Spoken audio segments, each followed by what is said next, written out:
All right, good morning, everyone. See some folks joining us online. We'll let a few more people roll in, but welcome. Happy Wednesday. Happy Hump Day, and welcome to our August town hall meeting. You probably tuned in expecting to see Rebecca Olson. I am filling in for Rebecca today. She can't be with us, but I am happy to be here. I don't often get a chance to do these, so really happy to be with you this morning. I'm Bill Sheridan. I'm the Chief Communications Officer with the Maryland Association of CPAs. For those who aren't familiar with me, but welcome. As I said, we've got a little over 200 folks with us. So I'm going to let other people join as they can, and we'll get rolling here. By now, most of you are regulars with our town hall meetings, so you know the drill. But we always like to start these meetings by asking you all a few questions. So if you would, head on over to macpa.cnf.io or just scan that QR code there, and you will be taken to our polling questions for the day. And as usual, we've got a number of them. I see that there are already folks popping questions or popping answers to those questions in there, which we love to see people get in there and just get busy right away. So we always love to start off every meeting of ours by asking you a simple question. What's good in your life? Good news. Kicking the day off on the right foot. So, and you should be seeing some of those answers popping in there right now. Took an improv course and loved it. I had a good friend who was a CPA who always said that there's a lot of improv involved with accounting as well. That whole yes and idea in terms of dealing with clients. Bought a new car. Congratulations. That's a big one. I don't know. I'm not. My wife loves a new car every now and then. I'm not a car person. So to me, they're just ways of getting from one place to another, but I know a lot of folks who love those new cars. So congratulations on that. That's a big big purchase. New job, less stress. Less stress is huge. Congratulations on that as well. So good luck with the new job. 2 kids back to college. Good luck to them. Yeah, out here I'm full-time remote from my home in Missouri, and the public schools all just started school this week. So you already have to start timing your trips out of the house to make sure that you're not getting caught behind school buses now. It's that time of year. Daughter's wedding next month. Congratulations on that. Huge life change there for her and for you as well. And somebody's son is getting married in a few weeks as well. That's great. I'd just love to see somebody else drop their son off at college. It is that time of year. Retiring next March. Congratulations on that. Speaking of big life events, I'm not quite there yet. It's like, you can see it, but it hasn't arrived yet. So if I bump into you at an event, I'm going to have to corner you and find out what you like about retirement, because I'm already starting to think about it. It's coming. Leaving for Italy next week. Have a great trip. From what I've heard, that's a fantastic vacation as well. So yeah, keep those coming. We just love to hear what's new and what's good in your lives. Let's take a look at some of the other questions. Where do you work? We always like to ask who's in the room. As always, private companies, public accounting firms, kind of running neck and neck there. We always get a good chunk of retired folks with us. We got a good number of people working for government who are with us today. So welcome to everyone who's decided to join us. Glad to have you here. Let's see, what else do we have? Positions at work. A good chunk right there in the middle. Manager, senior management, some C-suite, sole practitioners are always a big part of the audience. Again, good number of retired folks with us today. So again, welcome everyone. Top 3 challenges. Always like to hear what you guys are grappling with, what's on your mind as we try to make our way through every day. And right now, economic uncertainty is certainly at the top of the list here in the United States. A lot of uncertainty around new legislation, the impact that tariffs are having. It's going to be interesting to see how all that plays out. Finding talent is always big, especially in this profession with our talent shortage. So yeah, there's a lot of folks dealing with issues around that, and then some sprinkling throughout the rest of the issues there as well. Well-being of the team, need for new skills. That's always a big one too. It's a kind of a new era. New trends are calling for us to up our skills in different areas, kind of non-traditional areas. And then down there at the toward the bottom, you see cybersecurity, which is the folks who voted for cybersecurity are in the right place, because that's what we're going to be talking about here today. If you had an other, what is that? We always like to take a look at some of the other issues that you guys are dealing with. The blueprint for Maryland's future. Again, the economic concerns kind of trickle right down to the state level as well, right? And Maryland is dealing with its share of financial challenges, so those bear watching as well. HVAC went out in our office. That is a big concern, yes, especially summer's not over, right? So you got to keep that place, keep it cool. The big beautiful bill and the impact that that's having is certainly going to be on everybody's mind for quite a while. So thank you for chiming in. We also love to ask this question, future town hall topics, things that you guys want to know more about, things that we might be able to spend our hour together in future months talking about. Please give this some thought and pop an answer in here as well, because this will inform what we talk about in future town hall meetings. So give that some thought and give us your ideas for future town hall topics. We'd love to hear what is on your mind and what you're dealing with. So thank you for all of that. We're going to get right to it here, folks. Oh, look, I was just saying that we were having issues having some of these answers pop up in the slides, and now they're actually doing that. Well, that's good to know. I will turn back to the slides the next time that I'm doing this. I think I'm actually going to be with you guys in September as well. So that's good to know. All right, so where are we? We're here. We're talking about cybersecurity today, and we have with us SmartVault. SmartVault is one of our newest partners, and they deal with this type of stuff, helping accounting and finance professionals become more secure in the work that they do and the solutions that they provide their clients and customers. It's a kind of a secure document management solution and client portal built just for accountants. It's integrated with any kind of tax software that you guys might be using or likely are using, including Lacerte, ProConnect, UltraTax, Drake. All subscriptions come with unlimited storage and clients, and they just do some really important stuff. And we're going to find out just how important today, because I'm going to let our guest tell you a little bit more about SmartVault if the need arises. But it's my pleasure to introduce you to our guest today. He is Luke Kiley. Luke is Chief Information Security Officer at SmartVault.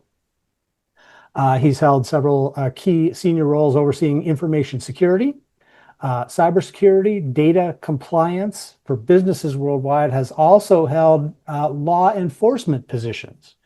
Now that's really interesting, where he was instrumental in covertly monitoring and apprehending perpetrators of data-based cyber crimes. I'm going to have to get Luke on the podcast to talk about some of that stuff, because that sounds super interesting. He knows what he's talking about when it comes to cybersecurity. He's responsible for SmartVault's global information security, risk management, and compliance strategies, and championing cyber and information security best practices within businesses and its customers. So really, that's why we're here today, to learn a little bit more about how we can keep ourselves and our clients and the people that we work with more safe when it comes to cyber today. So Luke, thank you very much for being with us, and I'm going to turn it over to you. Take it away. Thanks very much. Good morning, everyone. Genuinely, it is a pleasure to be here with you today because this is a topic that is both a hobby and a profession, and also a cause that I'm particularly interested in. Um, I'm going to gloss over my introduction because Bill's done it far more eloquently than I probably could have done it myself. But yes, I am the Chief Information Security Officer at SmartVault. I am responsible ultimately for the information security program, overseeing data protection and managing cyber risk, not just for the organization itself, but also supporting customers with that as well. Um, Prior to my role with SmartVault, I actually spent 13 years as a detective in law enforcement, and that worked in covert operations, running surveillance, handling fraud investigations, and I was also a hostage negotiator. Now, the key points with this and the truth that has probably stayed with me my entire career is that what I saw in law enforcement and what I'm seeing today is that the same mistakes are happening. People under pressure make mistakes, and cyber criminals genuinely know how to exploit that. Um, just to go back in time, I was actually involved in a hostage siege where the suspect wasn't holding a weapon in the traditional sense. It wasn't a gun or a knife, it was fear. And he had leverage over people and he knew how to introduce fear and urgency and control to bend others to his will. And it struck me at that time that it wasn't a physical tool, but it was a psychological tool that's been weaponized. Now, if we fast forward to my time into running the cybercrime unit and investigating cyber fraud and extortion, look, I've tracked down hackers, I've investigated organized crime, and I've arrested people who were running online scams. They were not geniuses, they were ordinary people exploiting people making simple mistakes using the same psychological coercion I was seeing back in the police. Now, unfortunately, what I see with accounting firms and small businesses are the same principles playing out again and again. The hostage situation of the past have become the ransomware extortion or the phishing campaigns of today. The leverage is different, but the psychology behind it is effectively the same. And that's what I want to be clear about from the start is that most breaches that impact accounting firms aren't about cutting edge hacks. They are ordinary professionals under pressure, making very human decisions. And they're the decisions that cyber criminals don't just rely on, they expect that you're going to make when you're under pressure during tax season, when you've got a lot to focus on.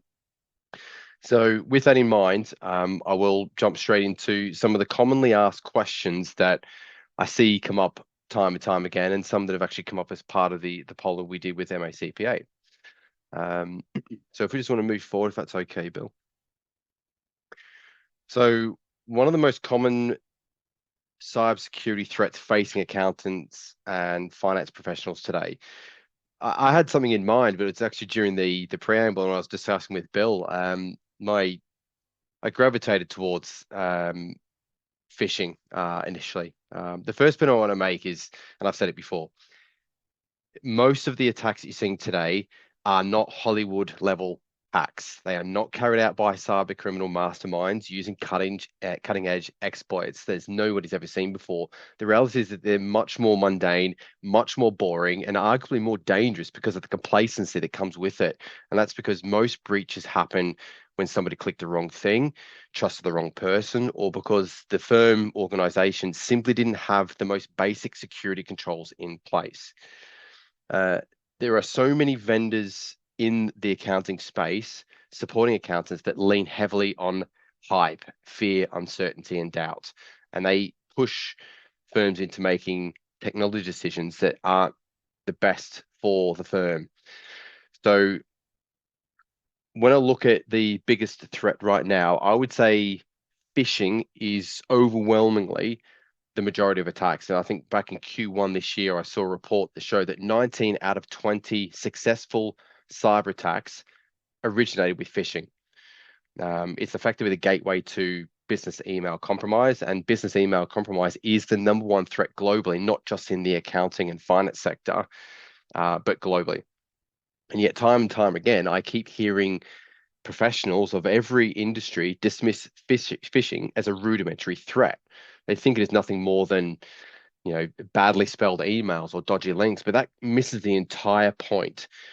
Um, Phishing has been weaponized using AI. The fact is, I do this, and I don't hide the fact, I run phishing campaigns against the SmartVault employees on a very regular basis to test not that they can actually spot it, but how they actually react to it, because the reaction and what they do with it is equally as important as being able to spot it itself.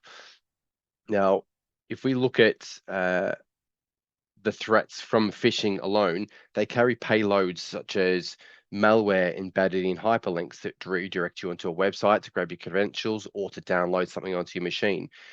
I kid you not, literally yesterday, I had this very same attack that was partially successful for another client. It is month end. We've now got employees that need to be paid. An email came in through with an attachment. It looked as legitimate as it possibly could do, and you've got someone who's actually doing the payroll under a lot of pressure, trying to get things right. You just momentarily lapse of concentration, execute it, malware is now onto the machine. And it happened literally in the space of 5 minutes. The thing is, I will say to everyone, I will never ever criticize anybody for falling foul of phishing, because I've done it myself. I've been caught by phishing, because anybody can fall foul of it. You just need to own up to it. You need to be honest about it, and accept that this can happen to anyone. It's like catching the common cold. You go outside, you're possibly going to catch something. So just bear that in mind. If I'm going to use an analogy around about phishing, when I talk about traditional crime, is try and think of it like a pickpocket in a crowded station. You don't need advanced lock-picking tools to be successful. They rely on distraction, they rely on pressure and human nature. You're rushing to catch a train, someone bumps into you, and suddenly your wallet's gone. Phishing works in the same way, and the bump is that urgent email or that fake invoice. The method's simple, but devastatingly effective when your attention slips. It can happen as simple as that. And so when it comes to phishing, it is most certainly a problem, and I would never ever dismiss it as being rudimentary, because it has been weaponized beyond belief with the power of AI behind it now. Is there any questions or you want to touch on that in any more detail there, Bill?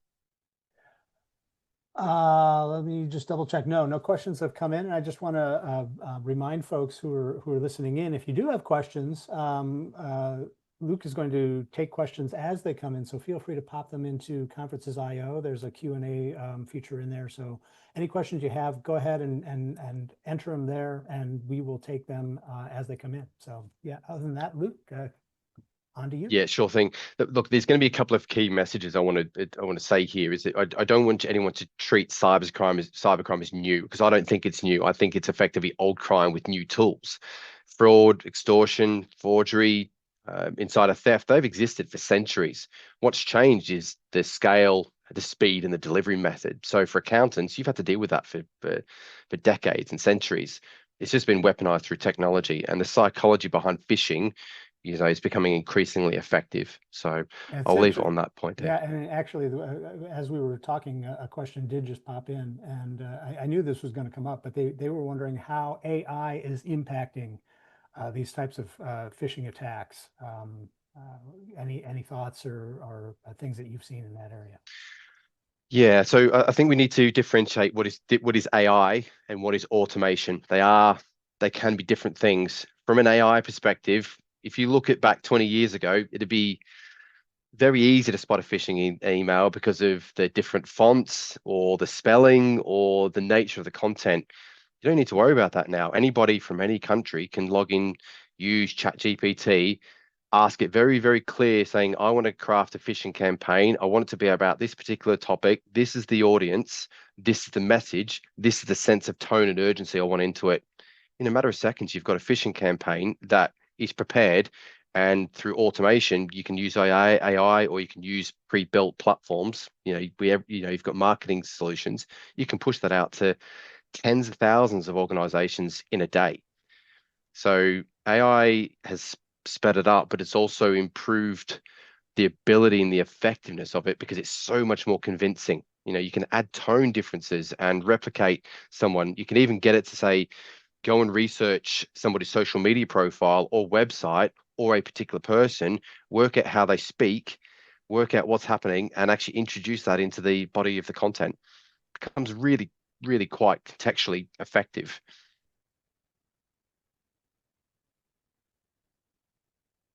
Hopefully that's answered the question. Yeah, no, that's great. And I don't want to spend like the entire thing on entire time together on phishing, but we do have a couple of other quick questions. One, Sure. best practices for spotting a phishing email. What are some telltale signs?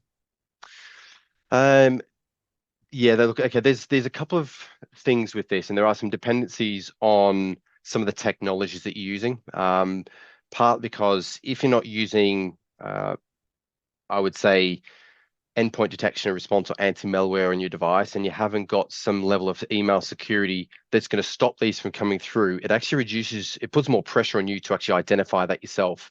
So one of the best things I would think is think about the technology that can actually weed those out, because the technology can detect if there's an attachment, if that attachment's got a malicious hyperlink or any malware in it.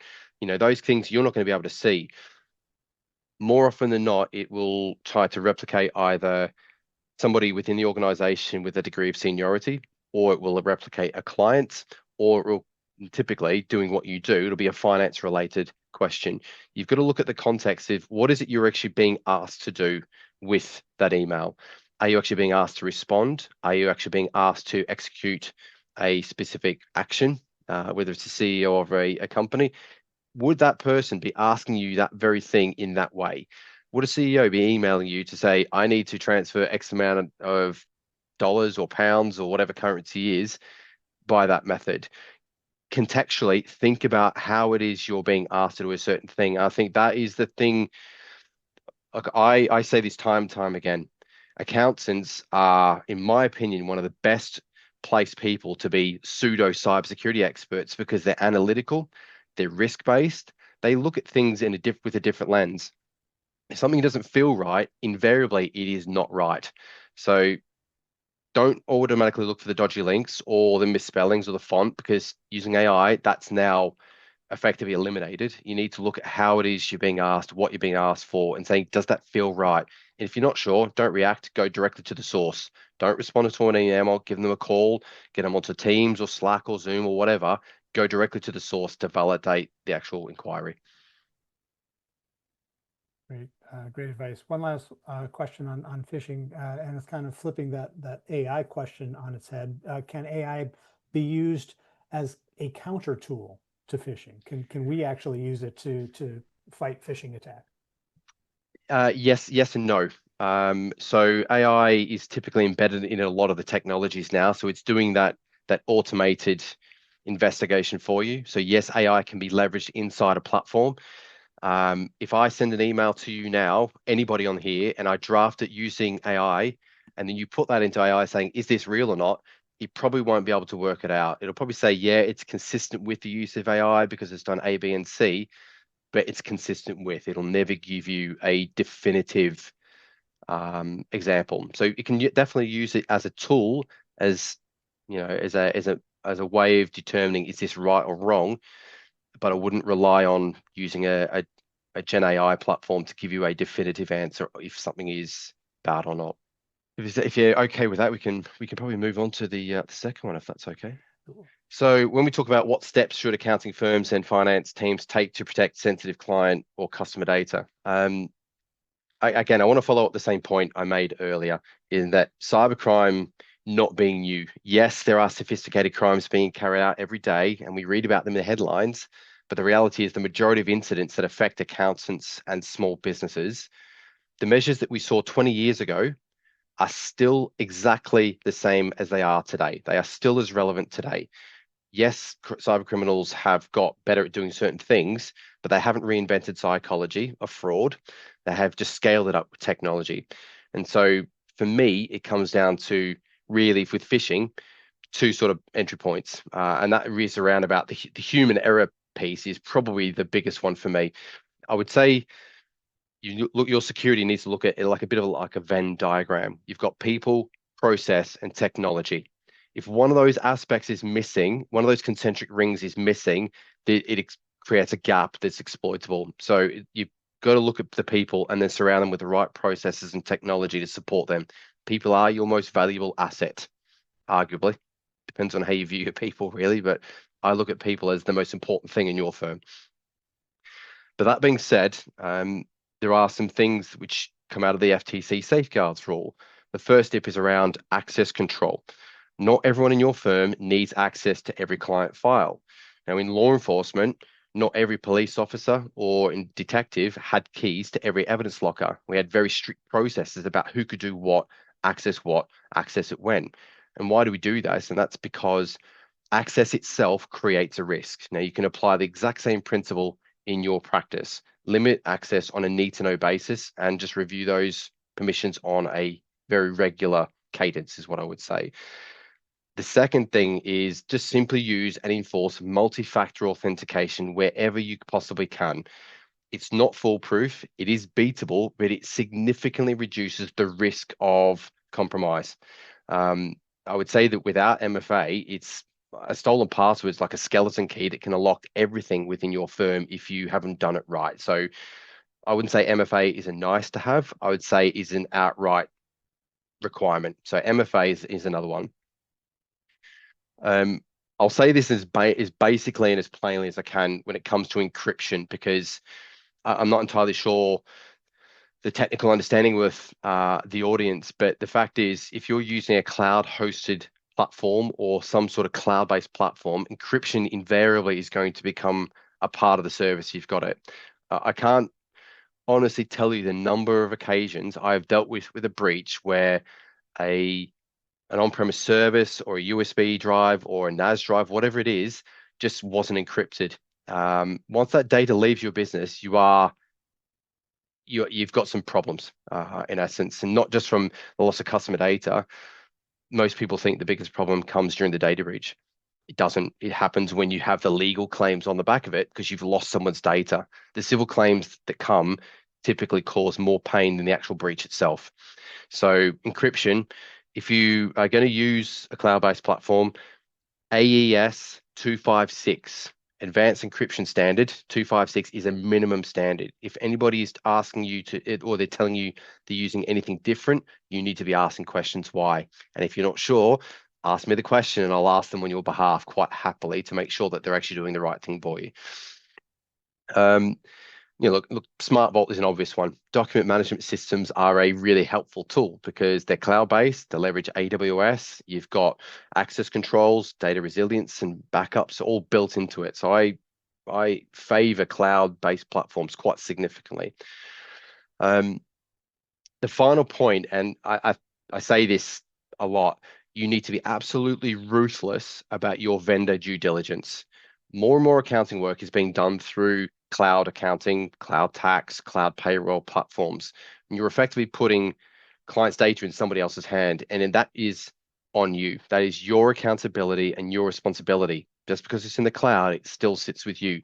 You need to be absolutely certain that when someone says we're secure, that they actually mean it. And that means that they've got a SOC 2 Type 1 or Type 2 report to give you. They've got ISO 27001. They can explain to you straight away how it is they do what they do around incident response, about access controls, how they train their employees. If they haven't got that, alarm bells should be ringing. And I would simply take a back step and not even go anywhere near them until you've got that level of due diligence.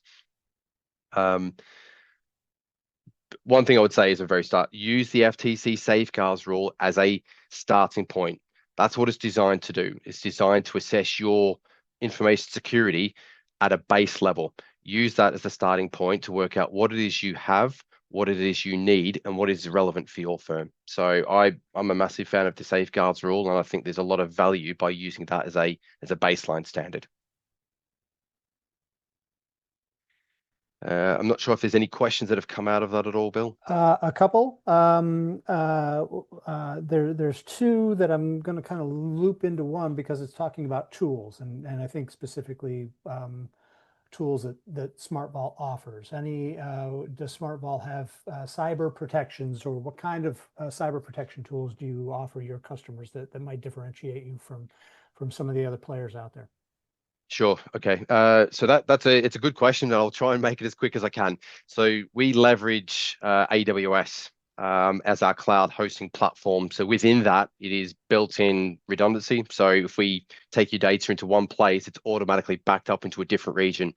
If there was a mass power outage, there was inclement weather, there was an outage of AWS in that region, whatever it is, it's mirrored. So you've constantly got access to it. You don't lose access to it.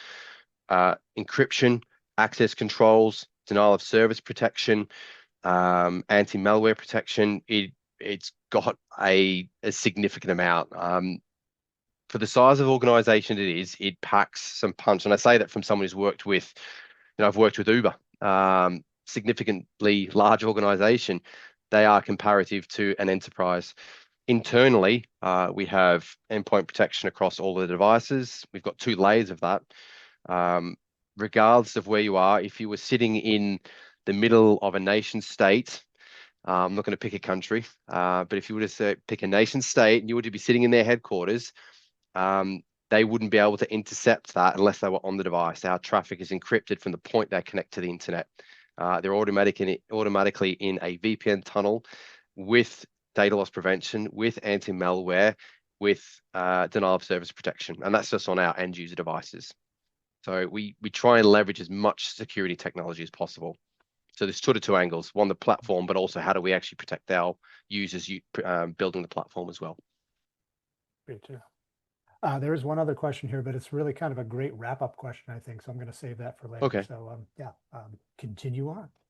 No problems. I am conscious of time, and as is the case with me, I do tend to go into a lot of detail. So if you want to move, we'll go straight on to question 3, if that's okay, and then we can. Sure. And to be fair, we have already sort of covered this in a way. Really, it's about how accounting firms can train their staff to recognize and avoid cyber threats. The one thing I just want to say here is you're going to hear, and you will hear a lot about having to build a cybersecurity culture in your firm. I'm really, really not a fan of that term, because if I were to ask you in your firm now, do you have an HR culture? Do you have a finance culture? Do you have a senior leadership culture? Why do you need a cybersecurity culture? Why is it any different?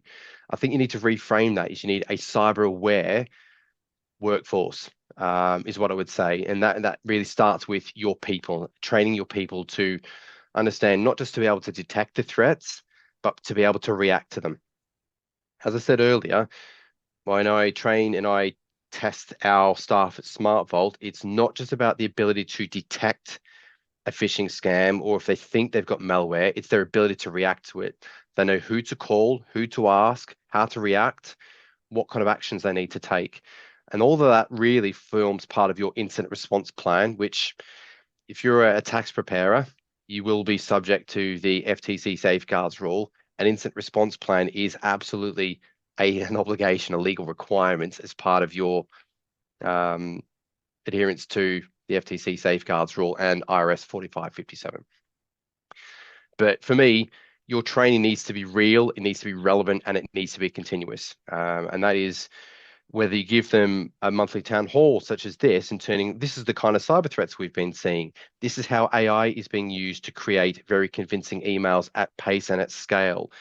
Did you know there are going to be some data privacy changes in Maryland or whatever state you're operating that is going to impact about how we can share data with our suppliers or with our customers? I would ask around how it is they react, what kind of actions they need to take. What difference is it about working in the office versus working at home? What are the differences there? Are there any differences about how someone needs to react to a cyber threat? Ultimately, when it comes to training your staff, I don't think there's a specifically right way. It's going to be relevant to the culture of your firm. But it needs to be more than just a once a year kind of thing, just to tick a box. It has to be built into your firm's operations. Make it as a water cooler conversation. Make it as a part of a monthly newsletter. Just build in that awareness of what you actually need to do as effectively a cyber defender. You are a cyber defender just by simply being connected to the internet. You've got responsibilities for working in your firm. Any questions around that at all, Bill? I mean, I think this is one of those this is one of those things I can go into a lot of detail, but ultimately, just be realistic about what it is you need. Sure. Yeah. I don't think anything specific to this. Again, a couple of questions in there, but I think those are good kind of follow-up questions when we get ready to wrap up. So I'll Sure hold thing. those for later. Sure thing. The next question is actually one which is quite close to my heart, part because in my role as a hostage negotiator, and also in and around firearms related incidents, they are high pressure. And the one thing that I've learned and I've seen time and time again, panic is your worst enemy. When you realize that you've clicked on a bad link or you have malware or you have lost data, that fear and that panic will cloud your judgment. Don't panic. Don't waste time getting caught up in the emotion, because your incident response plan is that one thing you should really be focusing on. In my incident response plan, I don't have anything longer. Any sentence is nothing more than longer than a line, because your ability to consume data under pressure completely goes out the window. You need to be able to look at that plan and read it very concisely, succinctly, and accurately. So the incident response plan is a very, very important thing. The first part of the whole process is around containment. If an account has been compromised, disable it. If a machine is infected, isolate it. I would think it a little bit like a fire. The first job is to stop it spreading. Too much time is spent debating about really have we actually gotten a problem or not. Just get on with it and disable, because the disruption of actually having a hack versus disabling a device for 10 minutes to an hour, significantly shorter. If you don't do it right from the outset, err on the side of caution, it will be significantly worse. Again, yesterday, if we'd erred on the side of caution and said, we'll wait and see what happens, we would have had a full-blown malware outbreak. Instead, we went straight into, let's disable the account, let's disable the device, let's do an offline malware scan to see if we can pick anything up. We took the right course of action just by being cautious. One thing that you will find also is if you are unfortunately breached, you lose data, you're going to probably have to call one of two people, if not both. One of them is your insurance company, and the second is you're going to have to notify the relevant authority for your state. In both cases, they are going to ask for evidence of what it is you had in place, what is it you did at the time, what it is you could have done to have prevented that. If you don't have that evidence, it will make it significantly difficult to get a payout for insurance if you've got it. And it will make it a less defensible position with the auditors if you are scrutinized of a breach which was preventable. So preservation of evidence is very, very important during the middle of this whole incident response process. And the last point really is around the communication. You need to have the ability to communicate at different levels between the senior leadership team, operational teams, with law enforcement, with your authorities. You need to know who to contact, when to contact them, and also how. If you've got a malware attack, do not use email to communicate with the business that you've got a malware attack. Use your telephone. Use another method or a platform that if you use Teams, use Zoom instead. Use Slack if you're using Teams, or vice versa. Use an out-of-band platform to communicate that isn't routine. It has to be part of your incident response plan. I'll just pause there for a second to see how we're doing, one, with time, and two, if there are any questions. I think we're good for now on time. There are a couple of related questions to what we just spoke about. You mentioned insurance, and the question just simply says thoughts on cyber insurance. But what are your thoughts on insurance and the need to have it, how to use it properly, just what top of mind for you when it comes to that type of thing? Yeah, look, I think cyber insurance is a valuable tool to have in your toolkit, but under no circumstances rely on it. If we look over the last 10 years alone, cyber insurance spiked. Also, what spiked with it in parallel was the number of payouts. I can assure you that if an insurance company has to pay out, they will scrutinize absolutely every single aspect of your information security program. There will be loopholes left, right, and center. You need to be watertight when it comes to actually making a claim, because they will, if they can find a way of not paying out, they most certainly will. Yes, absolutely have it. Don't rely on it. Just make it, have it there as a backup. And, if it means if you know the difference was between investing that money in your information security program versus do I have to spend that insurance to invest it in your program? Stop the problem to begin with. Prevention is better than cure. You know, I now with our cyber insurance, we have to go through a technical assessment. They will actually technically assess us to make sure, are you actually doing what you say you're going to do if you have to do a payout? So yes, definitely have it, but it's a little bit like trying to drive a car or owning a house. You know, you can have cyber insurance, but if you're not doing the right things, such as, well, I was burgled, but I left the front door open, are the insurers going to pay out? Simple as that. Got into a car crash, but wasn't wearing my seatbelt. Are they going to pay out for any injuries when it was preventable? So again, just treat it with an air of caution. I massively favor it, but just treat it for what it actually is. It's a backup, but backups can fail. Yeah, and Luke, you also mentioned if a particular machine has been impacted, to isolate that machine. What exactly do you mean by isolate the machine? What's Yeah, involved sorry. there? No, that's a good question. Sorry, I should have clarified that. Typically, what that means, if you're using a Microsoft 365 is a great suite. You've got endpoint detection and response. With most anti-malware solutions that you have these days, they have the ability to remotely control the device. And that means that you can lock it down from being able to, one, connect to the internet, two, connect to any other part of the organization, three, disable Wi-Fi, and then four, what you can do is actually run a remote scan on the device. So when I mean isolate it, I mean you're restricting its ability to communicate to the internet, and you're restricting its ability to communicate either to another device or to a platform such as your tax accounting software inside the firm. Isolate is effectively just putting it into a Faraday box and stopping it being able to communicate to the wide world in any capacity. Malware wants to spread typically. So if you can stop that, you're actually containing the threat to a single device rather than being a network wide. I hope that explains that in enough detail. That's great. Yeah, and I think we can. There are a couple of other questions here, but I think we can hold those until after you're through with your prepared remarks, so we can Sure. soldier on. Sure thing. And let's go to third-party supplier management.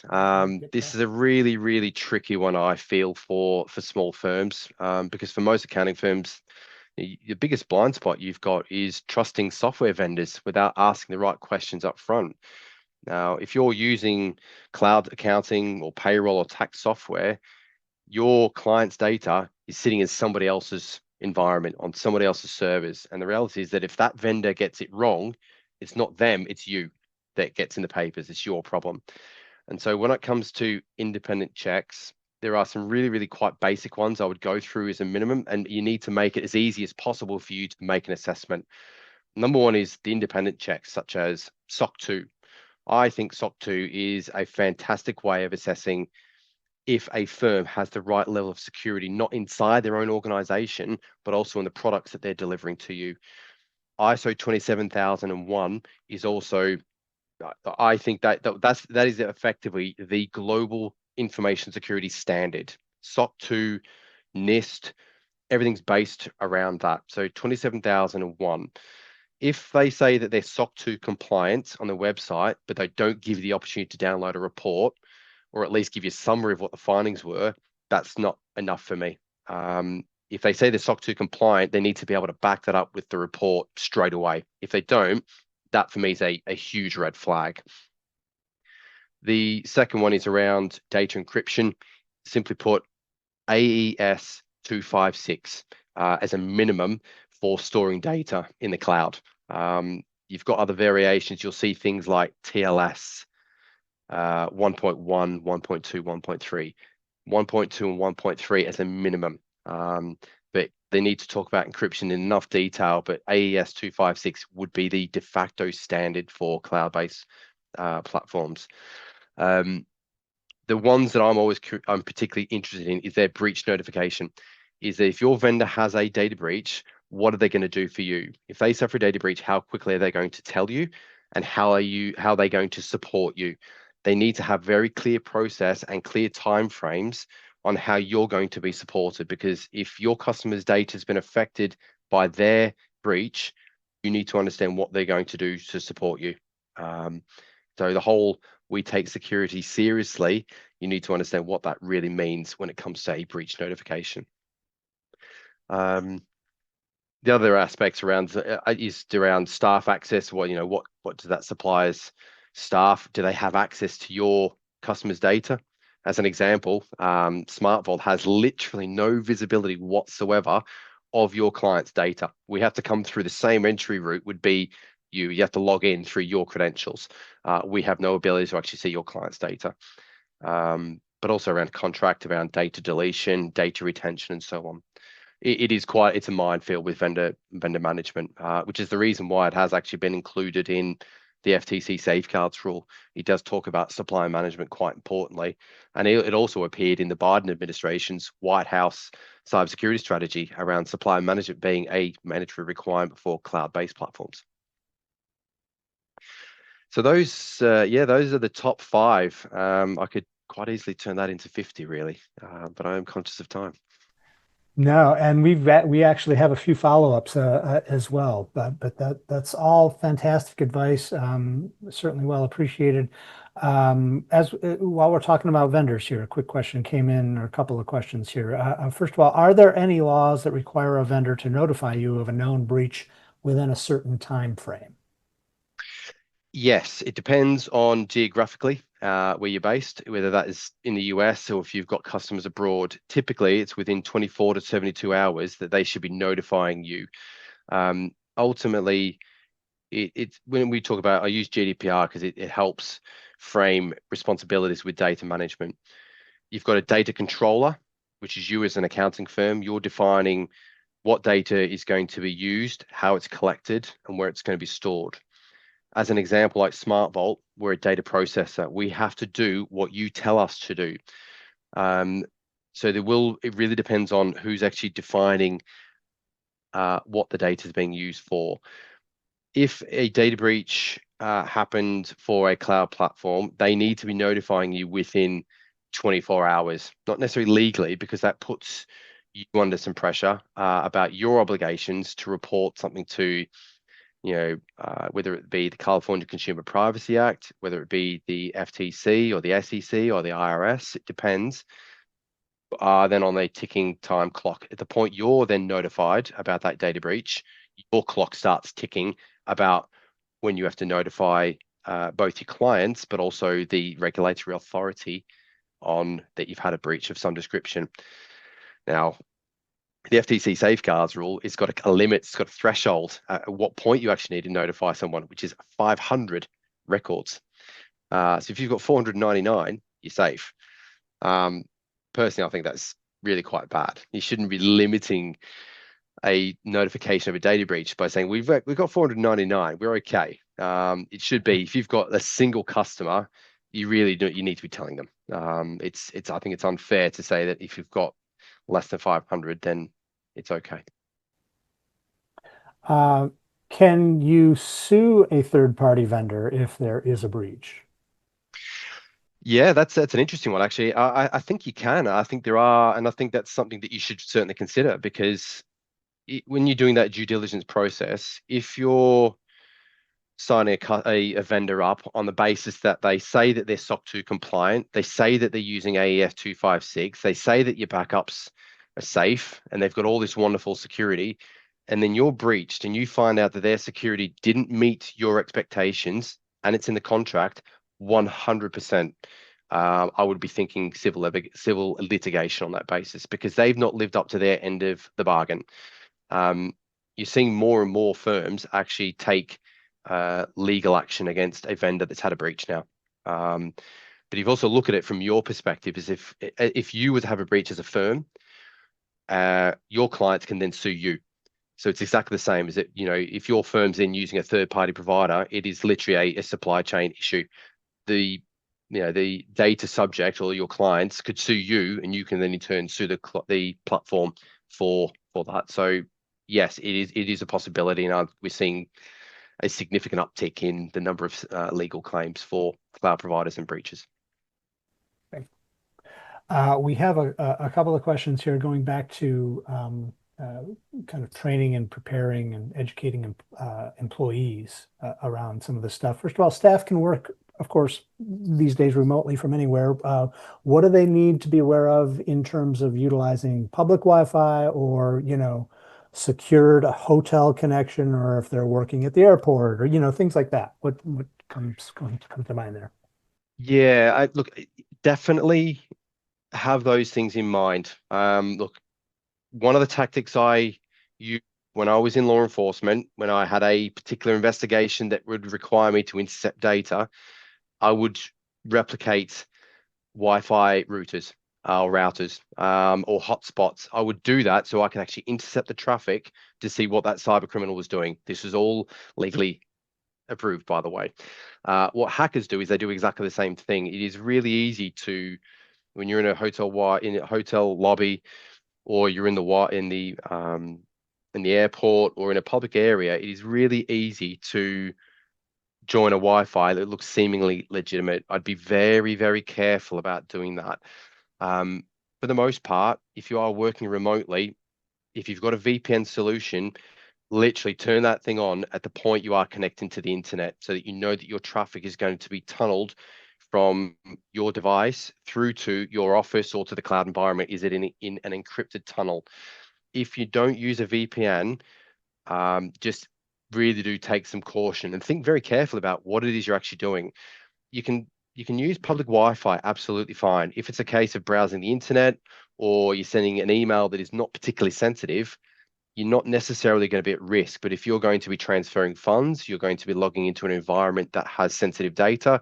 If it can capture your credentials, such as your email address and your password, then you've got a problem. So think not necessarily about is it right, but also what is it you're actually doing you're going to need to use that Wi-Fi for? Because it is effectively the highway, you're the vehicle. Is that a safe road to be traveling on? And while you're talking about hotspots, this is a good one because more and more of us are using them. Is using your personal hotspot on your cell phone in a public space um, okay to do? Would you consider that safe? I do it all the time. I use my own phone all the time as a public spot because it's trusted to me. One thing, whether you choose to do this or not, I've made my public spot hotspot visible to everybody, and I've titled it "Very Free, Very Safe, Very Cybersecurity Friendly Wi-Fi." Now, if you saw that in a public space, are you going to sign up to that? You are definitely not going to come anywhere near me if I know that. So I know that the likelihood of someone trying to intercept my Wi-Fi traffic is probably being mitigated somewhat because I've made it like that looks a little unfriendly, that Wi-Fi hotspot. So Right. yeah, I use my Wi-Fi hotspot all the time. As long as you've got a really decent password, which is probably the first thing, you've got to bear in mind your phone has got an encrypted tunnel to the telecoms provider you're using. So you're connecting to your device. Your device is, yeah, you've got a secure network between your laptop to your mobile phone.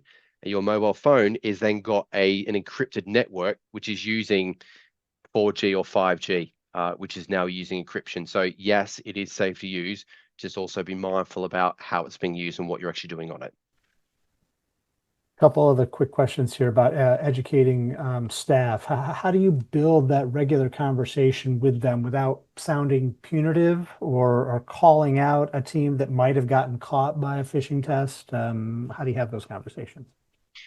Yeah, so I favor the carrot approach. I do not favor the stick approach. Unless somebody is in the organization who's repeatedly failing a phishing exam, which is so overtly and clearly obvious that it was a phishing threat, everything is about support. That if we have somebody who clicks the link, we work with that individual. What is it that went wrong in this process? Sit down and go through the process of, let's look at that email. What is it about that that made you feel that it was okay? What is it about the email that you thought that was so okay that you could actually do anything about it? Did you realize you had done something wrong? At what point did you realize? Because, and I say this, we had a scenario with a client not that long ago that there were probably about 4 or 5 opportunities to have stopped that being a problem. And it's almost like if you've clicked that link, 9 times out of 10, psychologically, you will continue through with the activity. So it is more about the education piece. So what I would say is if your firm isn't equipped to deliver that training yourself, you can definitely sign up to there are a multitude of training platforms out there, some better than others. You've got so many firms, so many government resources through the Cybersecurity Agency in the US, or you've got the NIST framework. You've got so many free resources that allow you to get monthly updates or weekly updates from technology providers that give you the information that you can then cascade to your staff. Have those part of um, your stand-ups or your town halls. Use the information that's out there.